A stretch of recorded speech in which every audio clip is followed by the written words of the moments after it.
အားလုံးပဲမင်္ဂလာပါရှင်စရီထော့ဆောင်နေပြန်နေကြိုဆိုလိုက်ပါတယ်ယခုတင်ဆက်ပေးမယ့်အကြောင်းလေးကတော့မကြခင်မှာအမွေတွေပေးတော့မဲ့ချစ်စရာကောင်းတဲ့တူမချော်လေးကိုချပြလာခဲ့တဲ့ထထမိုးရဲ့အကြောင်းလေးကိုတင်ဆက်ပေးသွားမှာဖြစ်ပါတယ်ရှင်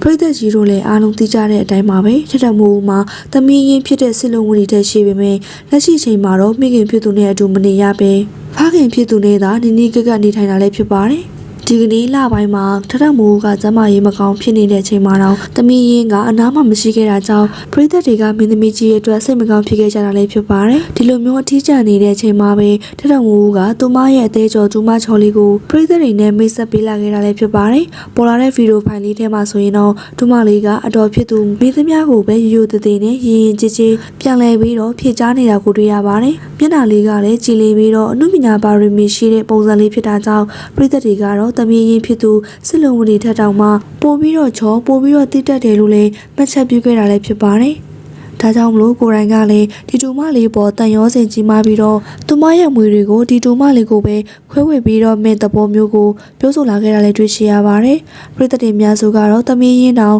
ဒီလောက်မနှွေးထွေးနိုင်ရင်အနားမှာရှိပြီးတော့တိတက်လိမ္မာတဲ့သူမလေးကိုပဲအချစ်တွေပုံပေးပြီးတော့မွေးစားလိုက်လို့တိုက်တွန်းနေကြတာလည်းဖြစ်ပါတယ်ရှင်။ကဲပရိသတ်ကြီးထထမိုးရဲ့ဆုံးဖြတ်ချက်နဲ့ချစ်စရာကောင်းတဲ့တူမလေးပေါ်ဘယ်လိုမြင်ကြသလဲ။တကယ်ပဲတူမလေးကထထမိုးရဲ့အမှုပညာမွေကိုစက္ကန့်နိုင်မဲ့သူလို့ထင်လားဆိုတာမှတ်ချက်မှပေးခဲ့ကြပါအောင်ရှင်ဗီဒီယိုလေးကိုဆုံးအောင်ကြည့်ပြီးတော့လည်းကျေးဇူးအထူးတင်ပါတယ်နောက်ထပ်လည်းအမှုပညာသတင်းတွေကိုတင်ဆက်ပြီးသွားမှာမို့ကျမတို့ရဲ့ channel လေးကို subscribe လုပ်ပေးခဲ့ကြပါအောင်ရှင်